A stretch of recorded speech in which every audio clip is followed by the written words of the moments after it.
first and welcome everyone. That's U.S. Attorney Joseph Nocella. Then FBI Director Kash Patel will speak. He will then turn the podium over back to U.S. Attorney Nocella, who will go over a detailed summary of both indictments. Following U.S. Attorney Nocella, it will be FBI Assistant Director in Charge Christopher Raya, R-A-I-A. He's in charge of the FBI's New York field office. He will be followed by Homeland Security Investigations Special Agent in Charge Ricky Patel. And after Ricky Patel, Police Commissioner Jessica Tisch will deliver remarks. There will be some other people standing up here at the podium who will not have speaking roles. You may recognize some of them. It'll be Chief of Detectives Joe Kenny will be up here, but he will not make remarks. Homeland Security Investigations Special Agent in Charge Mike McCarthy from Newark will be standing up here also. And the Executive Director of the Waterfront Commission, Phoebe Sorial, will also be up here but not make remarks. The U.S. Attorney is going to introduce them in his welcoming remarks. We will take some questions after all of the speakers have finished speaking. We're not going to take any off-topic questions. We're just taking questions on the two indictments here today. The indictments are unsealed right now, so we have copies of the, well, it looks like most of them are gone now, but there were copies of the indictments and the detention letter on that table. And I'm going to email them out to everyone on our media list as well. You will see that in the detention letter, which is the organized crime case, the rigged poker game case, there are pictures in that filing. You're free to use the pictures that are in the filing, or if you want JPEG copies of the pictures, we've put them in a Dropbox. So if you want the JPEG versions of those pictures, send me an email, and I'll send you an invitation to the Dropbox, so you'll have access. You can then download those pictures, okay?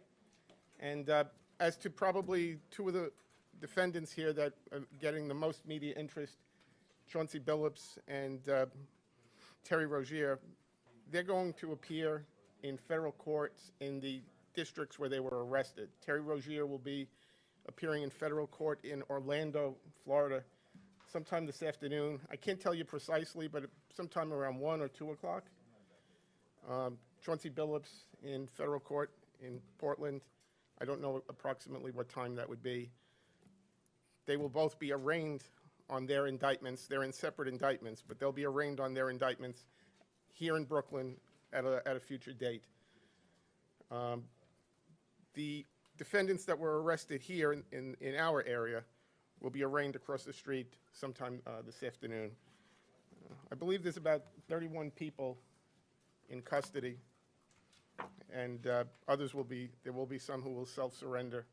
So that's where things stand right now, okay? So I'm gonna go get the speakers, and we'll start in a couple of minutes, okay? Anybody have any questions?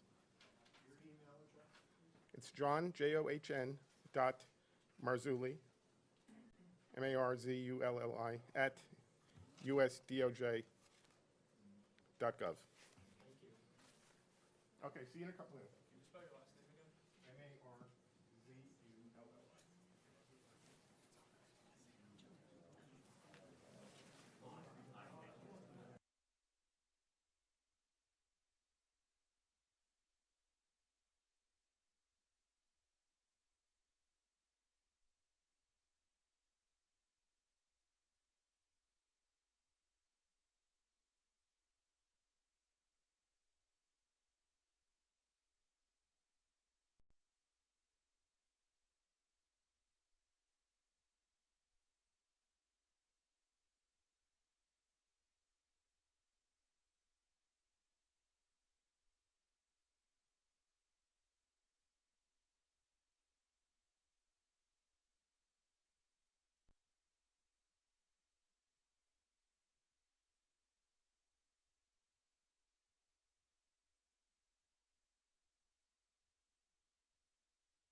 Good morning, everybody.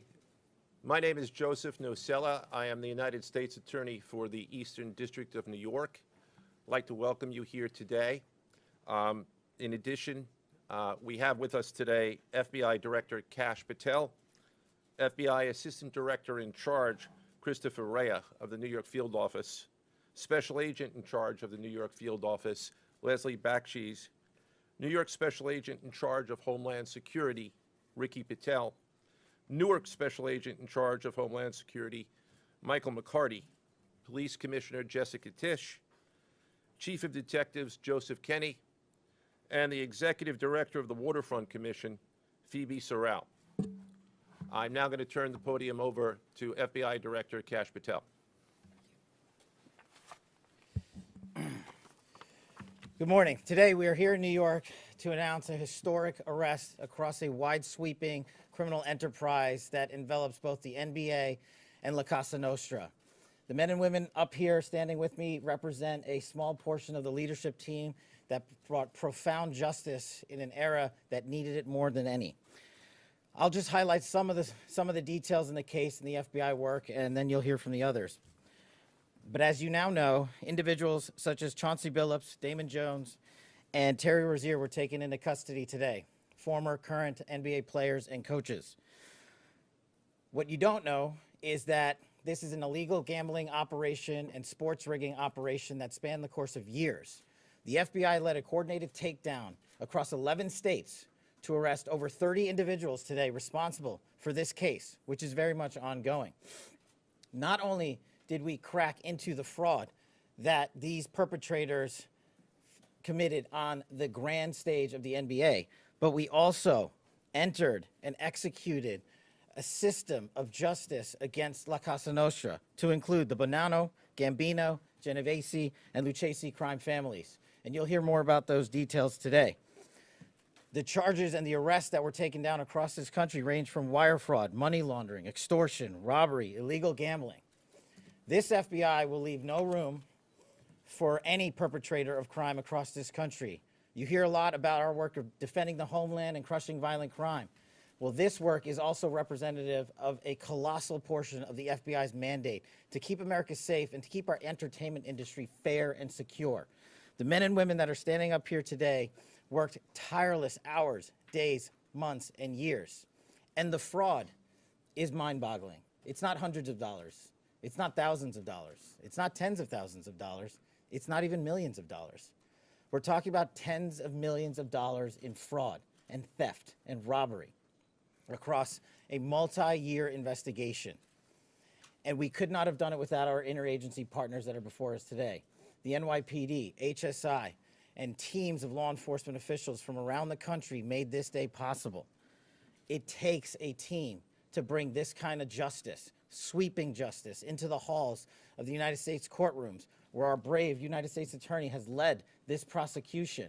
It takes courageous prosecutors to stand before you and say, we will not allow this kind of illicit activity to happen, not only at the national sporting level, but also where it hides in La Casa Nostra. And when these two collided together, they perpetrated a fraud that is historic in terms of not just money, but the scheme and the deceit that they utilize to steal and swindle people from money, to include crypto fraud. This is an operation that showcases to you that under President Trump's administration, there is no room for any type of criminal behavior, be it on the world's largest stage or in the back rooms of tiny parlors where guard games are being played. We are proud to stand here today with the men and women of the FBI and this legal team. And to the United States Attorney, I just want to thank you personally for taking the time to display the work that the media is about to hear about today in detail. As I said, it does take courageous prosecutors, but it takes a courageous United States Attorney to bring this case, because we are going to take heat for it. But we don't shy away in this administration. We don't say no. What we do is we bring the results across the finish line. We bring them to the public. We bring you accountability. And yes, they will have their day in court, and you will hear the evidence through the court system exclusively. We will not deny anyone of due process. And that's the brilliance of this system. That's the brilliance of this administration. Everyone will be held to account. So with that, I turn it over to United States Attorney Nocella. Thank you. Thank you, Director Patel. To be clear, we're announcing today indictments in two major cases, both involving fraud. One involves sports betting, and the other involves illegal gambling, very specifically rigged poker games. The first indictment involves 6 defendants who are alleged to have participated in one of the most brazen sports corruption schemes since online sports betting became widely legalized in the United States. This scheme is an insider sports betting conspiracy that exploited confidential information about National Basketball Association athletes and teams. The second indictment involves 31 defendants alleged to have participated in a nationwide scheme to rig illegal poker games. These defendants, which include former professional athletes, used high-tech cheating technology to steal millions of dollars from victims in underground poker games that were secretly fixed. The games in the New York area were backed by the Bonanno, Gambino, and Genovese crime families of La Cosa Nostra. While the cases are separate, there are 3 overlapping defendants charged in both cases: Damon Jones, Eric Ernest, and Shane Hennon.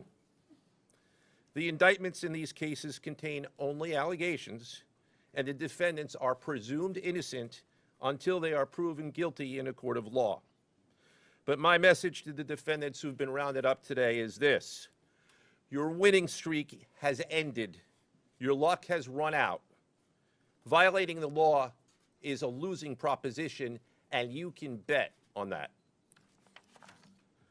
First, I would like to talk about United States versus Ernest, the NBA basketball gambling case. The defendants in this case are Eric Ernest, Marvez Farley, Shane Hennon, De Niro Laster, Damon Jones, a former NBA player and coach, and Terry Rozier, a current NBA player. Other co-conspirators were previously charged for their roles in the scheme, including former NBA player Jontay Porter. Between December 2022 and March 2024, these defendants perpetrated a scheme to defraud by betting on inside, non-public information about NBA athletes and teams. The non-public information included when specific players would be sitting out future games, or when they would pull themselves out early for purported injuries or illnesses. They relied on corrupt individuals, including Jones and Rozier. They also misused information obtained through long-standing friendships that they had with NBA players and coaches. And in at least one instance, they got their information by threatening a current player, Porter, because of his pre-existing gambling debts. Defendants used this non-public information to place hundreds of thousands of dollars in fraudulent bets, mostly in the form of prop bets on individual player performance. The bets were placed through online sports books and also in person at casinos. The defendants relied on a network of straw bettors to place the maximum amount of bets to increase their potential profits. Most of these bets succeeded, and the intended losses were in the millions of dollars. The defendants then laundered their illegal winnings in various ways: peer-to-peer platforms, bank wires, and simple cash exchanges. The indictment details specific examples where the defendants profited from illegal gambling and illegal betting on various NBA games about the performance of players on, among other things, the Charlotte Hornets, the Portland Trail Blazers, the Los Angeles Lakers, and the Toronto Rangers. Each defendant in the NBA basketball gambling case has been charged with conspiracy to commit wire fraud and conspiracy to commit money laundering. Now, I would like to turn to the other case, United States versus Aiello, the rigged poker game case. Beginning as early as 2019, the defendants in this case orchestrated a scheme to use wireless cheating technology to run rigged poker games across the United States, including in the Hamptons, Las Vegas, Miami, and Manhattan. The scheme targeted victims known as, quote, fish, who were often lured to participate in these rigged games by the chance to play alongside former professional athletes who were known as, quote, face cards. The so-called face cards included the defendant Chauncey Billups, who at the time of the scheme was a former NBA player and is currently the head coach of the Portland Trail Blazers, and also Damon Jones, a former NBA player and coach. What the victims, the fish, didn't know is that everybody else at the poker game, from the dealer to the players, including the face cards, were in on the scam. Once the game was underway, the defendants fleeced the victims out of tens or hundreds of thousands of dollars per game. The defendants used a variety of very sophisticated cheating technologies, some of which were provided by other defendants in exchange for a share of the profits from the scheme. For example, they used off-the-shelf shuffling machines that had been secretly altered in order to read the cards in the deck, predict which player at the table had the best poker hand, and relay that information to an off-site operator. The off-site operator sent the information via cell phone back to a co-conspirator at the table, and that person at the table was known as the quarterback. The quarterback then signaled secretly the information he had received from others to others at the table, and together they used that information in order to win their games and to cheat the victims. Defendants used other cheating technologies such as poker chip tray analyzers, which is a poker chip tray that secretly reads cards using a hidden camera, special contact lenses or eyeglasses that could read pre-marked cards, and an X-ray table that could read cards face down on the table. What you see depicted on a screen right now is an example of the X-ray table that reveals the cards. Although they are face down on the table, they can be read because of the X-ray technology. The Mafia, specifically members and associates of the Bonanno, Gambino, and Genovese organized crime families, had pre-existing control over non-rigged, illegal poker games around New York City. As a result, they also became involved in the rigged poker games, helping to organize the games and taking a cut of the proceedings, and working to enforce the collection of debts. The defendants laundered their proceeds, including through cash exchanges, the use of multiple shell companies, and through cryptocurrency transfers. As part of the scheme, some of the defendants and their co-conspirators also committed acts of violence, including the gunpoint robbery of a person in order to obtain a rigged shuffling machine, and extortions that were perpetrated against victims in order to ensure that they repaid their gambling debts. Defendants who participated in the rigged poker scheme are charged with wire fraud conspiracy. Other defendants have been charged with crimes including illegal gambling, money laundering, Hobbs Act robbery, and extortions. This case demonstrates our office's unrelenting commitment to fighting the scourge of organized crime in whatever form it takes. I'd like to conclude my remarks by thanking the incredible hard work of our law enforcement partners, including the FBI, Homeland Security, the NYPD, and the Waterfront Commission. I also want to thank the dedicated prosecutors who built these two cases and who are standing to my right. Benjamin Weintraub, David Bourbon, Caitlin Farrell, Michael Gibaldi, Irisa Chen, and Sean Sherman. They had the assistance of paralegal specialists Liam McNett, John Schneider, Marlene Bosler. Also deserving of our thanks because of their outstanding investigative work on the NBA case are FBI Special Agents Russell Lantier, Dominic Mariani, Amy Giaroso, Shane Wilkins, and Supervisory Special Agent Luke Hardison. On the rigged poker game scheme, outstanding work was performed by FBI Special Agents Thomas Cribbin, Jeff Boriola, Jonathan Corona, Alexander Silverman, Amy Campanaro, and Supervisory Special Agent Michael Malahy, as well as NYPD Task Officer James McCullough, and from Homeland Security, Supervisory Special Agent Charles Freund, and from the Waterfront Commission, Detective Paul Shimborski. Finally, I want to note that the investigations in both cases are ongoing, and we encourage anyone with information about either scheme to please contact the FBI.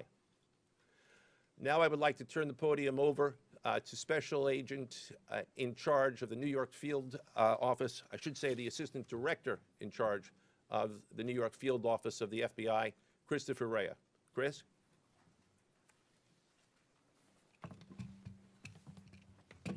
All right, thank you, Joe. As always, we appreciate the partnership here. Can't do any of this without you and your team, so thank you. Also want to publicly thank the director for coming down from D.C. The director's a very busy person, and for him to come down should tell you the importance of this historic case.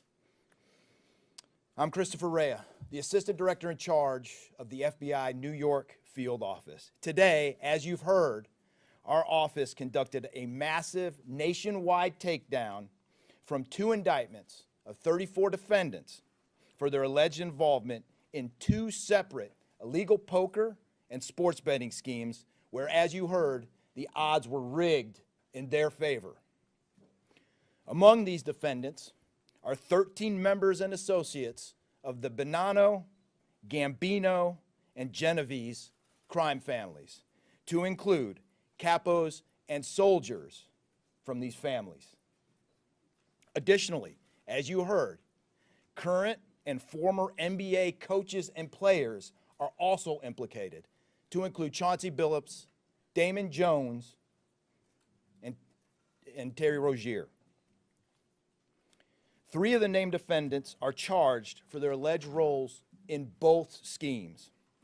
This alleged illegal gambling operation hustled unwitting victims out of tens of millions of dollars and created a financial pipeline for La Cosa Nostra to help fund and facilitate their organized criminal activity. Victims were attracted to play alongside well-known professional athletes and coaches like Chauncey Billups, only to be unknowingly deceived through rigged shuffling machines, fixing the odds in their favor, as alleged and as you just heard from the U.S. Attorney's Office. This alleged scheme wreaked havoc across the nation, exploiting the notoriety of some and the wallets of many to fund the Italian crime families here in New York. Let me be clear about this fact. The FBI has not and will never take their eye off the ball when it comes to Italian organized crime in this city, specifically the LCN and the 5 families here in New York.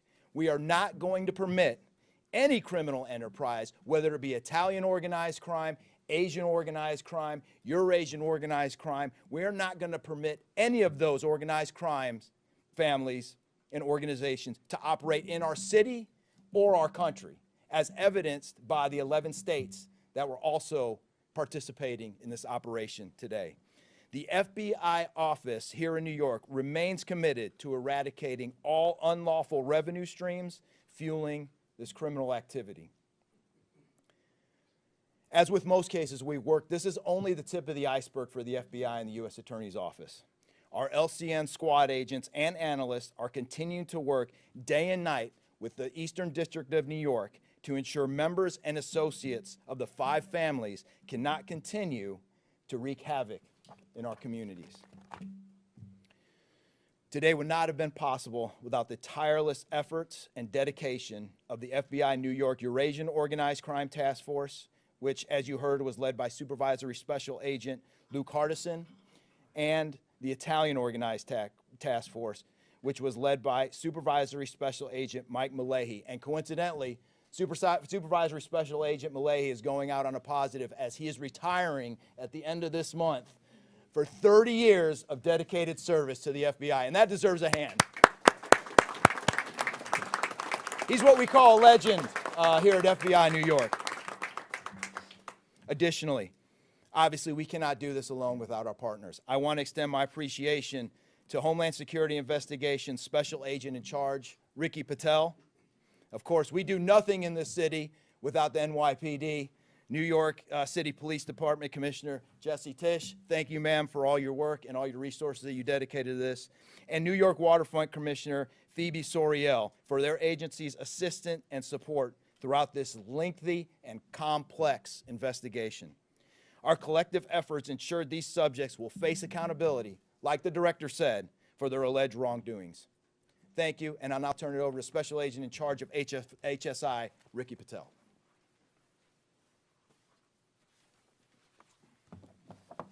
Thanks, Chris. Good afternoon, everyone. My name is Ricky Patel. I'm the Special Agent in charge for Homeland Security Investigations here in New York. This morning, hundreds of special agents and investigators with HSI, the FBI, the New York Waterfront Commission, and the NYPD descended upon the homes of individuals who for years have operated with the false sense of impunity, a false sense of incivility. In the early hours of today, across 9 states, coast to coast, dozens of defendants were arrested and will face the consequences of their alleged crimes. This was their wake-up call. With the alleged involvement of 3 La Cosa Nostra crime families, 1 NBA head coach, a Hall of Famer, no less, and former NBA players, the years of investigative work that culminated with this morning's operation seem reminiscent of a Hollywood movie. But this wasn't luck, and this wasn't theatrics. This was an evidence-driven, relentless, and unified effort among law enforcement. Through what we have dubbed Operation Royal Flush, HSI New York, along with our task force personnel from the Waterfront Commission, first uncovered this scheme more than 4 years ago. Agents and investigators dedicated countless hours and sleepless nights in identifying the criminal network, dissecting communications and patterns, and following the money with precision. We built a case, piece by piece, and what we discovered was a sprawling criminal enterprise that utilized cutting-edge technology and various methods of deception to dupe unsuspecting gamblers into paying up so that these defendants could cash out. As alleged, this sophisticated conspiracy cheated victims out of at least $7 million and placed the public and the defendants alike at risk. This case involved global reach, financial depth, and the patience to dismantle complex financial criminal enterprises from the inside out. When criminal organizations attempt to launder profits through our country, HSI connects the dots and shuts it down. To anyone who thinks intimidation, fraud, or violence will shield their profits, understand this. If you are exploiting our communities, expect HSI and all of our law enforcement partners at your door. I would like to thank all our partners here today. Obviously, the United States Attorney's Office for the Eastern District of New York, the Waterfront Commission, the FBI, the NYPD, and the prosecutors that will carry this forward.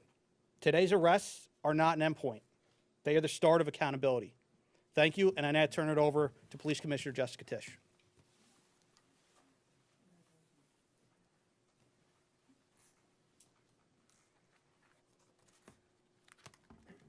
Good morning. Thank you to Director Patel, Assistant Director Rea, and U.S. Attorney Nocella. What we're announcing today is not just another takedown.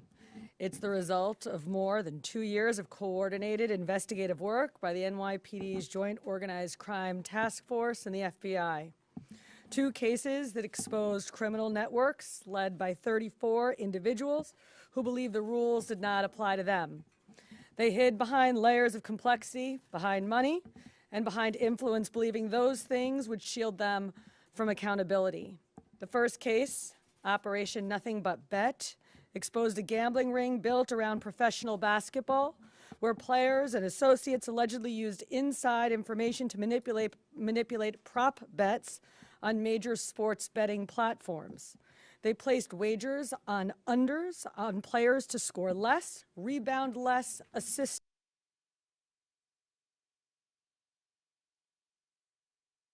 less, using information that was not yet public. In some instances, players altered their performance or took themselves out of games to make sure that those bets paid out. One example occurred on March 23rd, 2023 in Charlotte. Terry Rozier, an NBA player now with the Miami Heat, but at the time playing for the Hornets, allegedly let others close to him know that he planned to leave the game early with a supposed injury. Using that information, members of the group placed more than $200,000 in wagers on his under statistics. Rozier exited the game after just 9 minutes, and those bets paid out, generating tens of thousands of dollars in profit. The proceeds were later delivered to his home, where the group counted their cash. As the NBA season tips off, his career is already benched, not for injury, but for integrity. As a result of this investigation, 6 defendants, including Rozier, are now facing conspiracy to commit bank and wire fraud. In a second case, Operation Zen Diagram, investigators uncovered a long-running scheme in which members and associates of several well-known organized crime families rigged high-stakes poker games across the country. These operatives included capos and multiple soldiers from the Bonanno, Gambino, Lucchese, and Genovese crime families. Bringing 4 of the 5 families together in a single indictment is extraordinarily rare. It reflects how deep and how far this investigation reached, and the skill and the persistence it took to get here. That work uncovered a deliberate, technologically sophisticated operation designed to carry out their crimes.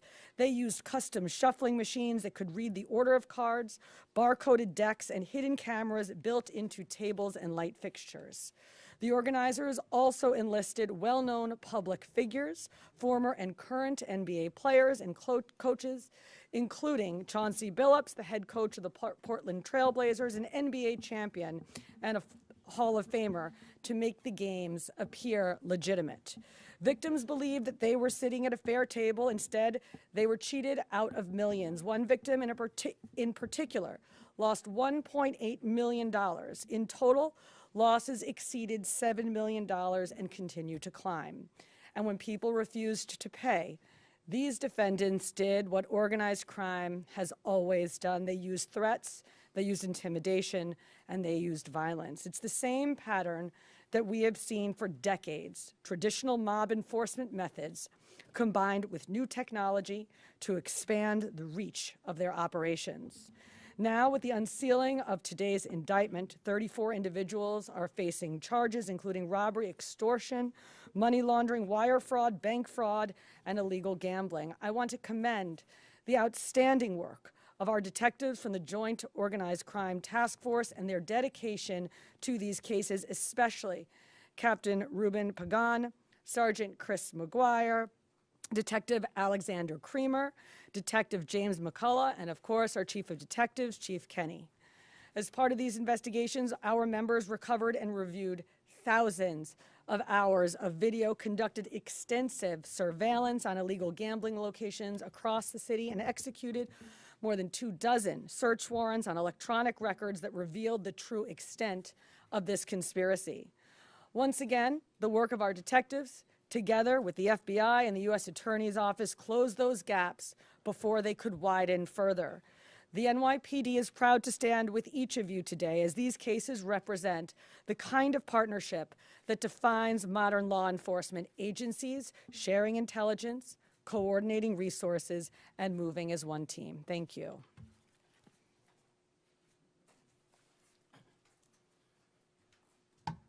If anyone has any questions that they'd like to ask, now is the time. I had a question about the structure of the case. Is it the investigation into one case, did that lead into the discovery of the other? If you could talk more about the link between the two. I'm not at liberty to discuss either the background of the investigation itself or the investigation as it continues. So I'm afraid I can't really explain to you other than the fact that both cases have been unsealed today, and there was an overlap that has been discussed already with respect to certain of the defendants. Yes. Jontay Porter claimed that he had a gambling addiction. Did Rozier or Billups or Damon Jones claim the same thing at all? With respect to any allegations or defenses that have been made by any of the defendants, they will have their opportunity to present them in court. We're not here to air those at this time or to discuss them. Yes. You said the investigation is still ongoing. There seems to be several players referenced in the indictments, some that may have potentially passed on information. Is there the possibility of future arrests of NBA players in connection to the sports gambling operation specifically? As I said, I can't discuss ongoing investigations. The investigation is ongoing, which by definition means that there will be further evidence uncovered at a minimum, and there's always that possibility. But I can't comment any further with respect to that. Yes. Thank you. Director Patel, you had said in your comments, we're going to take heat for this case. Why do you say that, and what efforts might you take to counter that? It's not popular to go after some of the defendants that we went after today, but justice is served blindly. And how do we countermand that? Simple. The unsealing of these indictments today shows the force of the Department of Justice and our great Attorney General and the leadership that we have at the FBI and the team here to specifically mete out justice. And look, let's not, mince words. This is the insider trading saga for the NBA. That's what this is. That's why we are going to take heat. But as the evidence comes out, as the indictments are unsealed, you will see the extensive work these men and women put in, countless hours over years, and that's how we countermand it. Director Patel, so the dates on these indictments that they were filed are October 9th and October 16th. Can you talk about the timing of moving in now? Why now? We will not publicly discuss the timing of when we do takedowns. I will only say that we do takedowns in a coordinated fashion with our law enforcement partners and the U.S. Attorney at the appropriate time to make sure that we ensure the integrity of the investigation, as the United States Attorney said, an investigation that is very much ongoing. Director Patel, you said insider trading for the NBA. What are the implications of this case for other sports leagues and for the legal gambling industry in general? Simple. If you're participating in the legal gambling industry, you got nothing to worry about. If you're participating in illegal conduct, you got everything to worry about, and this case shows it. Did the illegal conduct cross with the legal sports betting platforms in any capacity? And if so, is that the search warrants that the police commissioner just referenced? I'm not sure I quite understand your question. You're asking if the illegal conduct. If it crossed with, like, the sports betting industry or the online sports? The sports books themselves are victims in this case. They themselves did not, as far as our investigation has concluded, they did not perpetrate anything unlawful. Are you able to say which sports books or online outlets they use to make these bets? I'm not going to respond to that at this time, but that information will be made public. Yes? Can you identify the access point where these co-conspirators were able to recruit these, famous people to partake in the schemes? When you say the access point, They were able to recruit them? I'm not sure which case you're referring to. Both. Well, Rozier, how he was recruited, Damon Jones in the NBA scandal, and then Billups for the poker game. we're not at liberty to say that at this time. That will be revealed in due course. Yes? He was being. What is your question, sir? Hey, thanks for being here. You just said that the sports books themselves are the victims, at least in the indictment involving Terry Rozier and others. They're among the victims. Okay, but those companies make, as we all know, they make a crazy amount of money off of a lot of everyday Americans make bets and mostly lose them. Are you concerned with a jury potentially not being sympathetic in a case where the victims, as you say, are these multi-million or billion-dollar gambling companies? Let me repeat that all of the defendants themselves are presumed innocent. We believe that at a trial, when they have the opportunity to present their defenses if they chose, because they're not required to. We will come forward with the evidence to demonstrate their guilt. Yes? There's been, I'm sorry. Did the NBA cooperate with this investigation at all? The answer to your question is yes, the NBA has cooperated with the investigation. Yes, sir. There's been reason to believe there's an associated college basketball element to this. Can you confirm that, or is there another investigation or part of this investigation that will affect college basketball? The investigations that we announced today did not involve college basketball. Last question, last question. Yes. There was an emphasis on the Italian crime presence, organized crime in New York. Can you give us a sense of the strength and status of Italian organized crime in New York right now? No, I'm sorry. That would be a question that goes beyond what we're here to discuss today, which is these two indictments. Thank you. Everybody.